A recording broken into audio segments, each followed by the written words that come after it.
Alors, Orphée, Christéos, vous aviez envie de parler aujourd'hui de la purification du cœur. Grand sujet. Alors moi j'ai une première question comme ça qui me vient.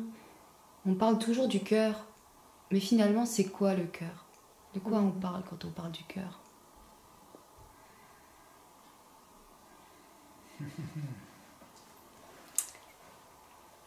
Eh bien,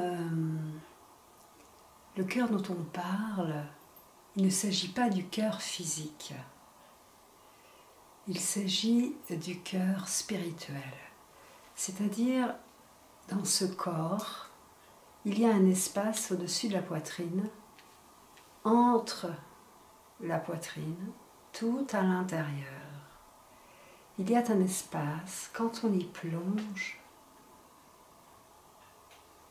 il y a comme un arche magique qui nous emmène dans le cœur, le vrai cœur avec un grand C, qui est le soi. C'est transcender la matière pour parvenir à notre vraie nature. Et c'est pourquoi le chemin est très souvent, de porter l'attention dans cet espace. Et plus on y porte l'attention, plus les profondeurs se révèlent et plus cette arche magique s'ouvre et la correspondance avec le soi. Il n'y a qu'un seul cœur, c'est le soi. Partout, partout, il n'y a que le soi. Il n'y a jamais eu que cela. C'est l'enseignement ultime. Et simplement, là, dans notre condition humaine, on se vit comme autre chose que le soi. On se vit comme étant un corps avec un univers autour. Et donc, ce qu'on appelle le cœur humain, c'est une porte d'accès vers le cœur du soi, c'est-à-dire vers la profondeur du soi, là où ce cœur unique qu'est le soi se vit pleinement dans sa véritable nature, qui n'est que paix et félicité. Et qu'est-ce qui nous empêche de nous vivre comme cette pure félicité dont chacun a l'intuition, parce que qu'est-ce qu'on cherche tous? Le bonheur, la joie qui ne passe pas, la joie éternelle. C'est notre vérité la plus profonde. Alors, le cœur avec un grand C, le soi dans toute sa pureté, n'est pas localisable. Il est partout et nulle part. Mais le cœur humain, en tout cas ce qui fait l'enchevêtrement des conditionnements humains et qui nous maintiennent dans l'illusion d'être autre chose que la vérité du soi, ça prend sa racine là, à droite, dans la poitrine. Alors pour ceux qui ne le ressentent pas, il ne s'agit pas artificiellement de se concentrer là. On peut tout à fait commencer par le chakra du cœur. C'est-à-dire au centre de la poitrine, comme je le disais au départ. Et donc, finalement, l'essence du chemin spirituel n'est qu'un chemin de purification du cœur, c'est-à-dire d'enlever tous les voiles qui empêchent cette splendeur auto-lumineuse du soi, de se reconnaître et de se vivre pleinement telle qu'elle est. Et donc, c'est que ça. C'est enlever les voiles, enlever les voiles, enlever les voiles. Et ça passe par plonger profondément dans son propre cœur, c'est-à-dire commencer à regarder là. Et on s'aperçoit que toutes nos habitudes, tous nos conditionnements du mental nous tournent vers l'extérieur et nous empêchent de regarder là. Oui, on observe souvent qu'on fait des allers-retours finalement entre des espaces du mental et l'espace du cœur. On nous invite dans les enseignements souvent à y rester le plus possible dans l'espace du cœur. Donc finalement, est-ce que si on arrive à purifier cet espace, cela nous permettrait d'y accéder plus souvent, plus régulièrement et d'ancrer cette présence à soi? Oui. C'est d'ailleurs le seul chemin pour s'établir pleinement et véritablement dans le soi, de façon naturelle et sans effort. Et tous les efforts consistent à résister à tous ces voiles d'ignorance et toutes ces pulsions à nous projeter à l'extérieur plutôt que de demeurer dans la paix des profondeurs. Et donc, plus la purification se fait, et plus la clarté grandit dans l'esprit, et plus la paix est stable et profonde, et plus elle devient goûteuse, cette paix. Et plus ça s'approfondit, plus le contentement devient palpable, entier, et de fait, eh bien, qu'irait-on chercher ailleurs? Tout est là. Tout est là. Mais ça demande de traverser toute l'obscurité des impressions qui ont été déposées dans le cœur. Et donc, je désigne là, mais en fait, c'est dans le soi. Nous sommes tous que le soi. Mais là, c'est le soi qui se vit dans l'illusion d'un être humain. Donc dans le corps humain, voilà, on peut, quand on pose le regard là dans le chakra du cœur, on peut regarder, on peut constater que, eh bien, quand on ne se sent pas tranquille, il y a un mélange d'émotions et de pensées qui sont là et qui interagissent l'une avec l'autre, avec cette propension à nous ramener dans la tête. Parce qu'on croit que c'est là que se résolvent les problèmes. Non. Les problèmes n'ont cours qu'ici, et les problèmes, ils ne se résolvent pas, ils se dissolvent dans le cœur. Il est vain de chercher à résoudre un problème dans la tête, il faut juste revenir dans le cœur et dissoudre l'illusion qu'il y a un problème.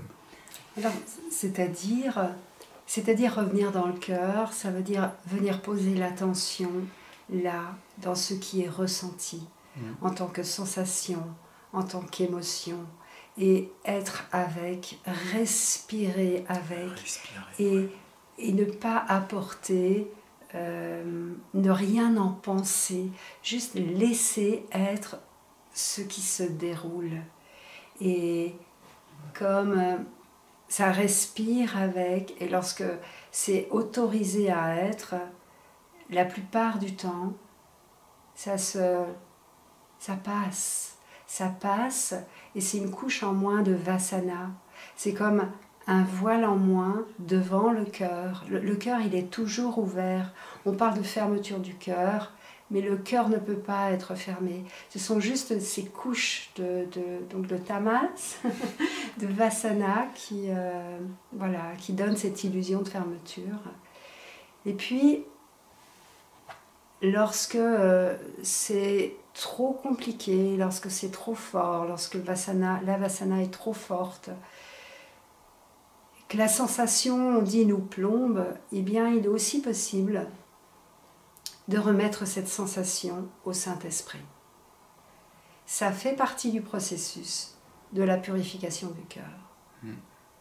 Parce qu'il faut savoir que si cette sensation est refoulée dans le cœur, eh bien, elle se retrouve dans notre aura et elle va être justement, c'est ça qui va créer des situations à l'extérieur pour que ça revienne à la conscience.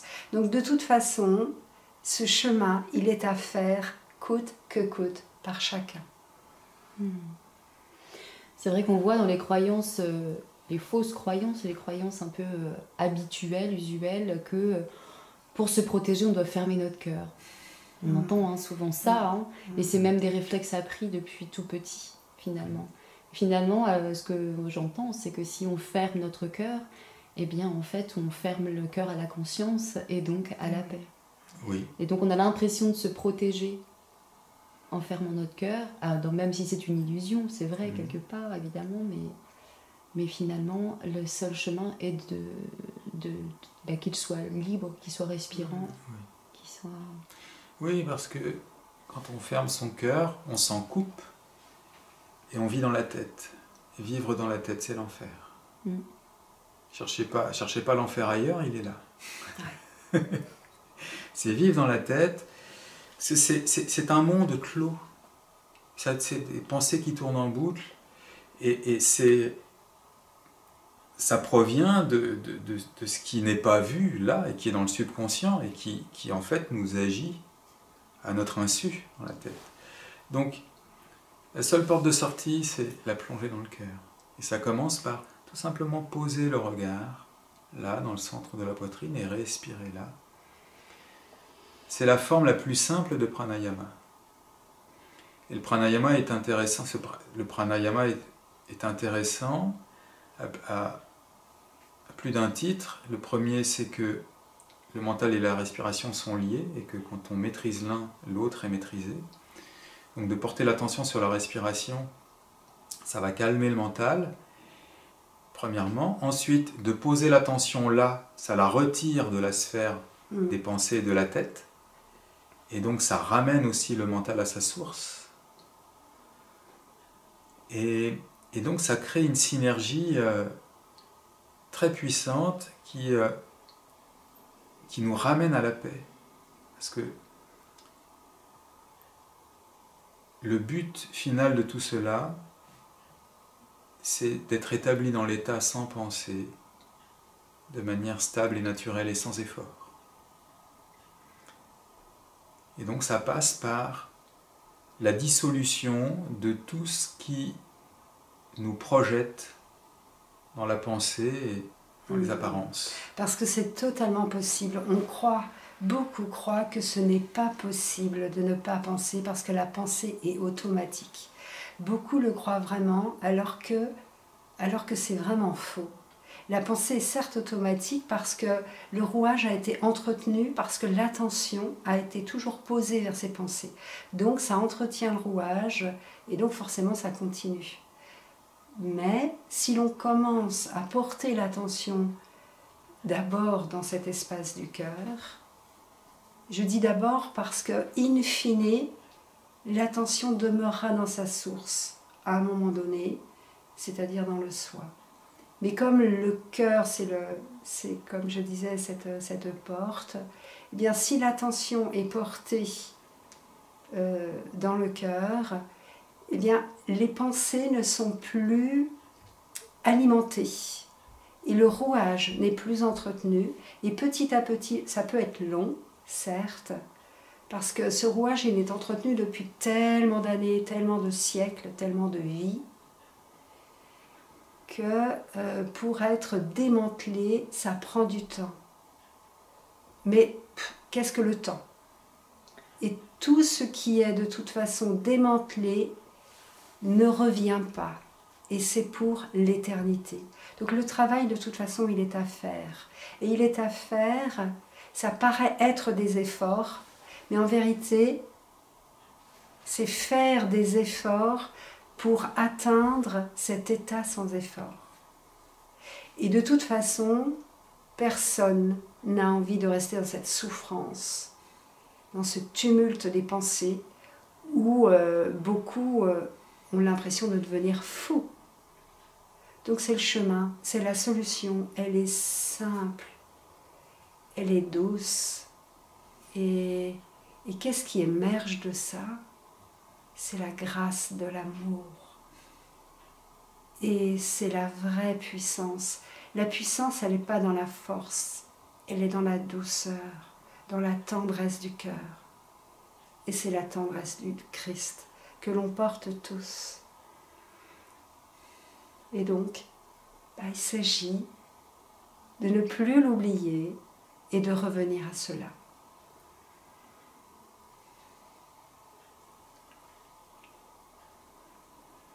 Finalement, c'est simple. Mais oui. C'est toujours très simple.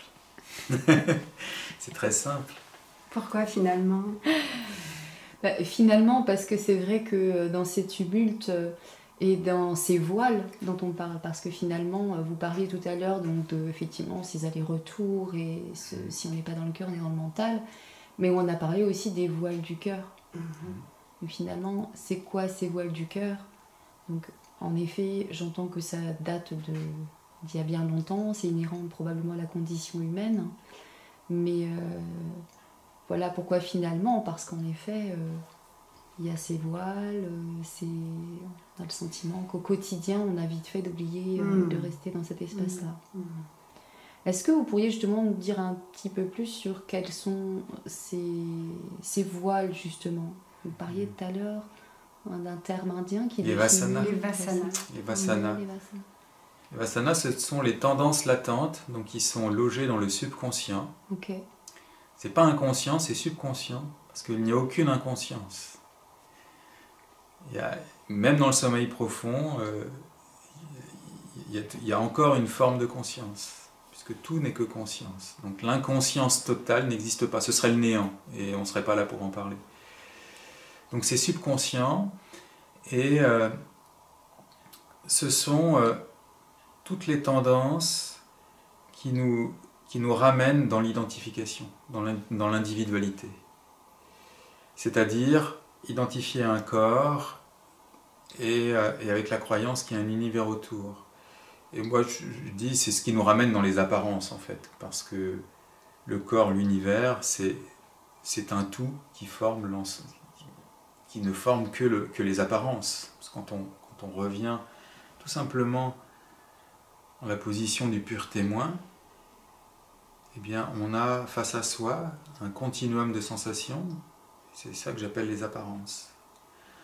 Et donc, à partir du moment où l'attention est portée sur les apparences, il y a quelque chose qui nous happe, et ça y est, on est à nouveau plongé dans l'illusion du monde. Et cette illusion tient dans la croyance qu'il y a un univers objectif. Parce qu'on est identifié à une forme particulière qu'on appelle notre corps. Et donc, tous ces voiles, ce sont l'habitude, ce sont toutes les habitudes accumulées de vie en vie d'avoir vécu dans cette croyance d'être un corps. Et la purification du cœur consiste à aller déraciner jusqu'à la dernière pointe, eh bien, toutes ces habitudes, et c'est ce qu'on appelle l'ego. Donc aller déraciner l'ego jusqu'au bout de manière à ce que le cœur demeure tel qu'il a toujours été, la pure conscience, lumineuse d'elle-même, félicité éternelle, qui n'est consciente que d'elle-même et de rien d'autre. C'est donc la confusion de l'esprit. La confusion de l'esprit universel que nous sommes, qui se prend pour autre chose, qui se prend pour cette illusion. Et donc, d'abord pour un corps et qui voit d'autres corps. Et dans cette confusion, eh bien, naît des émotions. Et de ces émotions, il y a toute une histoire psychologique, il y a des émotions qui ont été donc crues comme réelles, et c'est ça le rouage qui est entretenu, et ça a formé comme des sédiments dans l'esprit, qui se retrouvent, l'esprit n'étant que finalement le cœur, l'esprit a la conscience, et qui se retrouvent là. Ce sont donc des mémoires. C'est-à-dire qu'à chaque fois qu'on suit une tendance à s'identifier et à vivre dans l'individualité, ça dépose une impression en nous. Et ensuite, on est agi par ces impressions. C'est ce qu'on appelle le karma ou la destinée. Et la bonne nouvelle, c'est qu'il n'y a rien d'inéluctable et que par des efforts et une application de chaque instant, on peut totalement démanteler tout ça et s'en libérer. Totalement. C'est-à-dire que on est allé très profond dans l'illusion et dans la confusion, et bien maintenant il s'agit de faire le chemin inverse. Et c'est ça la clarification. Et en fait, il est à retenir que c'est vraiment très très simple. La seule difficulté qu'il puisse avoir, c'est d'oublier de le faire. Parce que les tendances sont tellement fortes qu'on se laisse emporter par ces tendances et donc on repart dans ces automatismes et dans ce mécanisme, etc. Donc là, ça demande un effort de conscience à chaque fois qu'il y aurait cette tendance qui émergerait. Donc ça demande que cet effort de conscience soit plus fort que la tendance. Mais c'est tout. La difficulté, s'il y en a une, elle serait là. Et finalement, si on y regarde bien, c'est pas si difficile. Ça demande juste d'être plus conscient et de respirer là et d'être avec. Et ce qu'on peut appeler, autrement dit, l'accueil, d'être avec ce qui est. Mais voilà, il est nécessaire que ce soit vraiment fait dans cette profondeur du cœur et non pas à partir d'un mental témoin ou... Alors justement, comment est-ce qu'on peut être vraiment sûr que c'est l'espace du cœur et non pas le mental qui raconte que c'est l'espace du cœur? Parce que finalement, parfois on entend dire des personnes qui disaient croire avoir pris des décisions à partir de l'espace du cœur et qui finalement elles-mêmes se sont fourvoyées pensant que c'était le cœur. Parce que dans le cœur, il n'y a pas de décision, il n'y a que l'évidence. Et quand on atteint l'espace profond du cœur, il n'y a plus de pensée. Il n'y a plus de désir non plus. Ouais. Comment on paisible. Le sait? Voilà, c'est paisible. C'est paisible, c'est goûteux, c'est... Il n'y a pas de dualité, donc finalement c'est assez... Il n'y a pas de dualité. Il n'y a pas de doute, il n'y a pas de... Oui, il n'y a pas de question en fait. Mais justement, il est nécessaire d'entrer dans ces profondeurs-là jusqu'à épuiser les doutes et les questions. C'est-à-dire, si des doutes et des questions émergent, eh bien, ils sont à voir aussi. Et en fait, la difficulté, entre guillemets, de l'être humain, c'est toujours de vouloir aller vite. Et parce qu'il pense qu'il perd du temps et qu'il va louper quelque chose dans sa vie.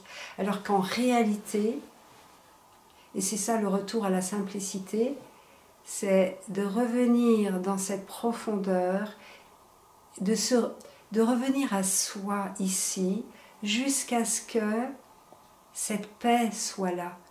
Et ensuite, ça se lève et ça fait.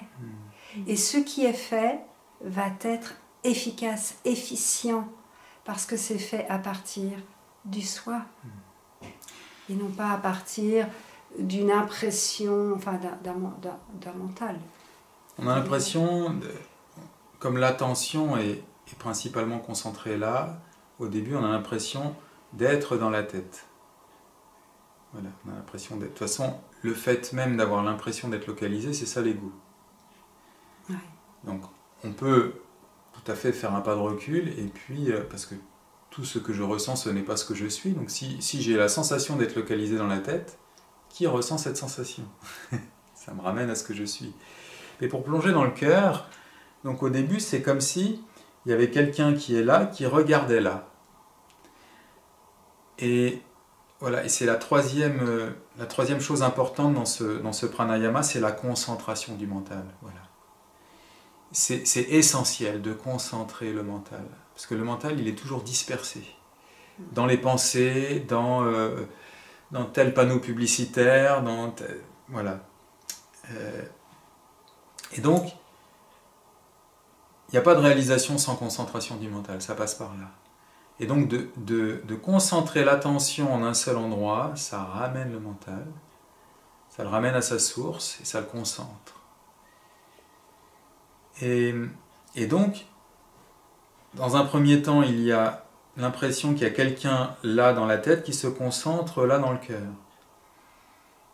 Et on se laisse aller à la respiration, et quand on est là dans le cœur, on voit émerger les tendances à repartir dans les pensées, et avec une ferme résolution, mais douce, tranquille, une résolution profonde du cœur, on reste là et on ne se laisse pas emporter, on laisse passer ces choses-là. Et au bout d'un moment, eh bien, il n'y a plus quelqu'un là qui regarde là, il n'y a plus que cela qui demeure en cela. Cela qui n'est conscient que de lui-même, la conscience consciente d'elle-même. Ça se rejoint. Et là, le cœur qui était dispersé, qui était dans l'illusion de la dispersion et de la diversité, il retrouve son unité et sa véritable nature, son intégrité, sa complétude. Et voilà, et ça commence à vivre quelque chose de goûteux. Mais auparavant, il faut avoir traversé le désert, parce que quand on quitte la rive des plaisirs habituels, eh bien, on n'accède pas d'emblée à la saveur du soi. Et oui. Et donc, c'est pour ça que ça demande du courage, de la persévérance et de la patience. Et quand il y a des mécanismes de défense qui sont très forts, parce que les mécanismes de défense, c'est là qu'ils sont, eh bien, ça peut être difficile de plonger dans le cœur et de regarder, parce que le mécanisme de défense lui-même fait qu'on n'a pas envie de regarder. Mais au fur et à mesure que la conscience grandit et qu'on a remis au Saint-Esprit tout ça, ça desserre les mécanismes de défense. C'est pour ça que beaucoup au début du chemin et même pendant un certain temps peuvent expérimenter des remontées intenses d'émotions. C'est parce que les mécanismes de défense se desserrent. Et donc, les émotions qui étaient maintenues à l'écart peuvent enfin remonter à la surface. Et c'est une première étape, voilà, d'accueil des émotions pour les vivre en conscience. Et une fois qu'elles sont vécues en conscience, elles se résorbent sans plus revenir, parce qu'elles émergent parce qu'il y a eu une accumulation. Et ensuite, là, on va plus profond et on commence le vrai travail difficile des profondeurs de purification du cœur. C'est de se désidentifier de cette part souffrante à laquelle, eh bien, on est si prompt à s'en faire une identité, à croire que c'est soi, alors que c'est juste une énergie, c'est juste une vieille habitude. Et c'est ce qu'on appelle aussi l'ego dans la profondeur. Voilà. Et donc, plus on va rester là dans le cœur, à respirer avec ça et à ne pas céder à la souffrance qui, avec l'émotion et avec les pensées, nous ramènerait dans la tête à tourner en rond et à se projeter sur l'extérieur et puis à considérer que c'est l'autre qui provoque ça en nous, alors que c'est juste la vieille habitude de vivre dans cette croyance que je suis un corps et puis qu'il y a d'autres corps. Et donc plus on va rester là, et plus ça va diminuer en fréquence, en intensité et en durée. Et donc voilà, et petit à petit, c'est comme un glaçon dans l'eau, ça fond. Et puis arrive aussi un moment où il n'est même plus nécessaire de porter l'attention vers ce qui est ressenti. Arrive un moment où ça demeure en cela, de soi-même, et l'attention reste et demeure en elle-même. Et s'il y a des émergences des sensations et de vasana, eh bien, l'attention demeure en elle-même. Et c'est la pratique ultime. Oui. Il n'y a plus de réaction, quoi. Oui. Voilà, il y a ce qui est, mais il y a et plus donc de c'est ça ultimement ce que c'est plonger dans le cœur. Voilà. Et donc quand on arrive à ce moment où on est juste conscient d'être conscient, et que tout le reste, c'est comme si c'était à la périphérie. Ça existe encore parce que la libération ne s'est pas produite, mais c'est en périphérie et on est juste là, conscient d'être conscient. Eh bien ça, c'est la pratique ultime et tout le reste est au service d'arriver à cet endroit-là. Voilà, c'est ça. Et là, c'est ça l'essence de la plongée dans le cœur. L'essence de la plongée dans le cœur, c'est demeurer en cela. Et quand ça devient juste naturel et sans effort, alors c'est le Seigneur qui fait le dernier pas et qui nous libère complètement. Mais donc ça commence par, je suis dans la tête et je pose l'attention dans le cœur, donc je plonge dedans, en quelque sorte, avec mon attention, et puis ensuite cette attention se rejoint sa source et demeure dans sa source jusqu'à ce qu'il n'y ait plus que cela vraiment, la félicité totale et absolue des grands maîtres. Et puis un conseil aussi, c'est lorsque cette pratique est menée, elle doit être menée sans attente de résultat. C'est-à-dire, je ne fais pas ça pour me débarrasser d'eux. Je fais ça parce que sincèrement, aujourd'hui, je suis responsable, avec un grand R, entre guillemets, de ma vie, et donc des sensations, de tout ce qui se passe dans la vie et ce que ça me fait. J'en suis responsable d'une manière sincère. Maintenant, je comprends que je suis responsable. Et maintenant, je ne regarde plus la situation extérieure. Et je tourne le regard là. Mais sans attente que quelque chose change. Parce que sinon, là, l'ego pourrait venir troubler un peu le processus. Et là, réellement, la recommandation, c'est un abandon. Un abandon. Une sincérité totale. Voilà. Une humilité. Oui, une humilité, c'est ça. Grande sincérité. Et parce qu'effectivement, il ne s'agit pas de travailler sur soi pour continuer la vie dans l'individualité, mais en allant mieux.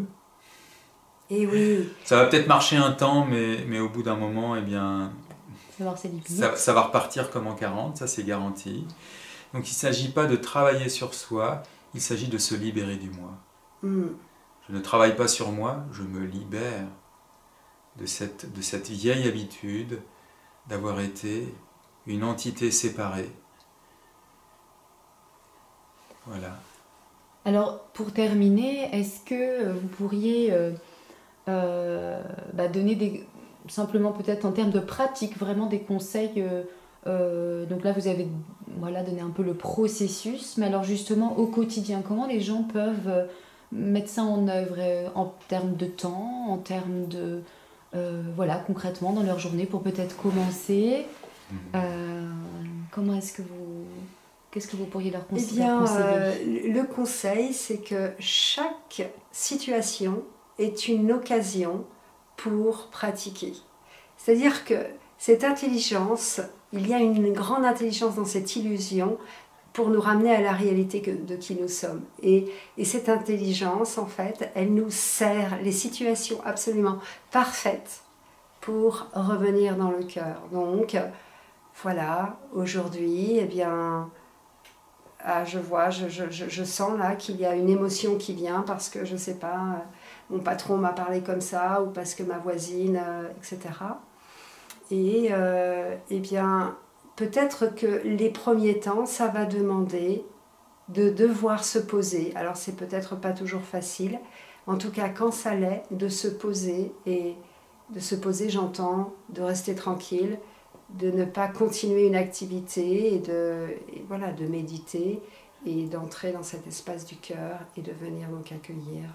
Donc finalement, au-delà de la possibilité de méditation, c'est-à-dire des espaces où on décide de méditer et d'aller dans cet espace-là, en fait c'est une proposition concrète que si dans notre vie on est sollicité, agité, eh bien en fait de ne pas se laisser emmener par cet état et de pratiquer à ce moment-là un retour à cet espace. C'est ça, être responsable la respiration avec aussi. Un grand R.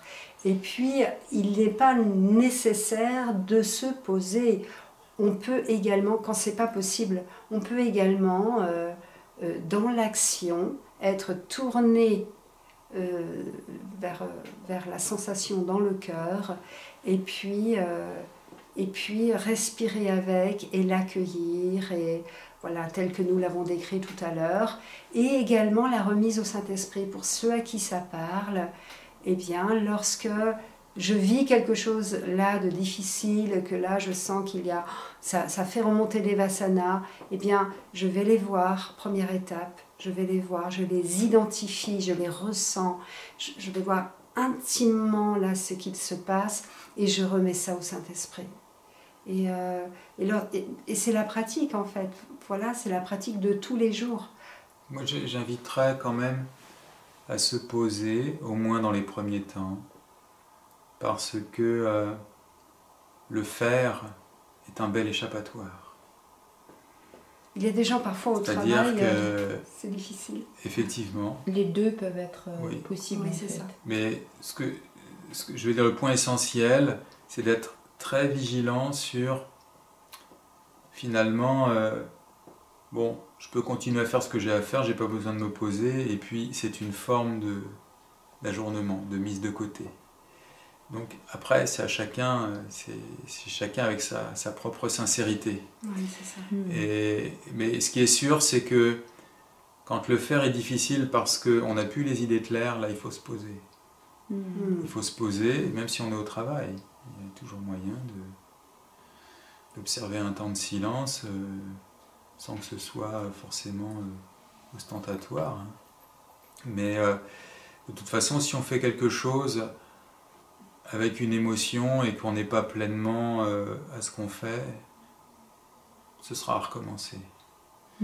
Donc moi, mon invitation, c'est de quand il y a une émotion qui est forte, c'est de ne rien faire avec ça. C'est vraiment, voilà. Au moins se poser un temps, le temps que ça diminue, de retrouver la clarté d'esprit. Parce que quand il y a des choses très fortes, ça monte à la tête et puis c'est un tumulte, ça. Donc là, on se pose, on respire là, en attendant que ça s'apaise un peu. Et après, on peut continuer on peut reprendre ce qu'on était en train de faire. Sinon, on peut être sûr que ça va être à recommencer. Et c'est ça l'amour de soi dont on parle tant. C'est ça l'amour de soi. C'est venir maintenant voir tout ce qui se passe là à l'intérieur. Et puis, c'est changer l'orientation du regard. Oui, et s'accorder vraiment du temps aussi. Oui. Et une qualité de présence. Et en même temps, oui, j'entends aussi une démarche finalement très, très authentique, parce que finalement, tout ce qui n'est pas vu ou pas osé regarder, où on ne met pas de conscience, eh bien finalement se rejouera en permanence sinon. Assurément. Donc en fait, ça demande vraiment aussi de mettre à nu ces espaces. Et de la patience. Patience, persévérance. Oui, patience, foi, persévérance. C'est un travail de chaque instant. Et c'est vrai que c'est très fructueux de commencer sa journée par un temps de pratique méditative ou énergétique, ou les deux. Quand on est en ville, par exemple, une pratique énergétique qui maintient un taux vibratoire qui nous permet plus facilement d'être, c'est-à-dire d'être dans le détachement. C'est très intéressant et c'est même, je dirais, essentiel quand on est en ville, qu'on n'est pas porté par l'énergie de la nature, comme ça peut être le cas à la campagne. Mais dans tous les cas, jusqu'à ce que ce soit suffisamment profond et naturel, un temps où on se pose et on médite, tout simplement, et on peut, voilà, tout simplement respirer là dans le cœur, se prendre 10 minutes, 20 minutes, une demi-heure, une heure, où on ne fait que ça, et ça pose quelque chose pour la journée, et ça montre aussi qu'on met le divin en priorité dans sa vie. Et je peux vous assurer que si vous mettez le divin en priorité dans votre vie, tout va se passer divinement. Et puis bien sûr, qu'au fur et à mesure, tout s'allège. Tout s'allège. Et ces temps qu'on s'accorde le matin, ça nous suit toute la journée, ça fait une journée beaucoup plus fluide, tranquille, et ça facilite la pratique de chaque instant. Est-ce qu'on pourrait dire, en fait, il n'est rien à faire, il est tout à être. Tout à À fait. partir du moment où nous sommes, les choses se font par elles-mêmes et dans une grande fluidité. Oui. Très bien. Donc pour conclure, est-ce qu'on peut donc proposer donc une pratique dans l'idéal, par exemple déjà au moins le matin pour commencer cette journée, donc dans ce que vous avez expliqué en termes de présence et de conscience et de respiration. Donc d'être aussi, lorsqu'on est agité dans la journée, on voit qu'il y a des moments comme ça, revenir aussi à cette conscience. Et finalement, le plus possible, voilà, dès que ça nous revient, le plus possible, revenir sans arrêt à cet Allier espace. ça, mais voilà, il faudrait, je pense, une autre vidéo pour détailler la remise au Saint-Esprit, Oui, Okay. Oui. qui est un outil mais très puissant parce que le regard seul ne suffit pas, en tout cas pas au début, parce qu'il n'est pas suffisamment intense, pas suffisamment détaché, pas suffisamment profond. Et donc, de céder d'autre chose, et même après, quand on est dans le regard des profondeurs du cœur, eh bien, la moindre émergence d'ego, remis instantanément au Saint-Esprit. On peut en même temps respirer là et puis voir voilà, qu'il y a une émergence d'une énergie qu'on reconnaît comme l'ego, et tout en continuant à respirer, on dit voilà, Saint-Esprit, je te remets cette énergie à la couleur égotique. Ce n'est pas de l'ego, c'est juste une énergie qui a la saveur de l'ego. Mais l'ego, ce n'est pas une entité, c'est une habitude énergétique. Et donc, voilà, on remet ça, et vous pouvez être sûr que c'est le miracle à chaque fois. À chaque fois. Chaque fois. Eh bien, merci. Merci à vous. Merci. Merci.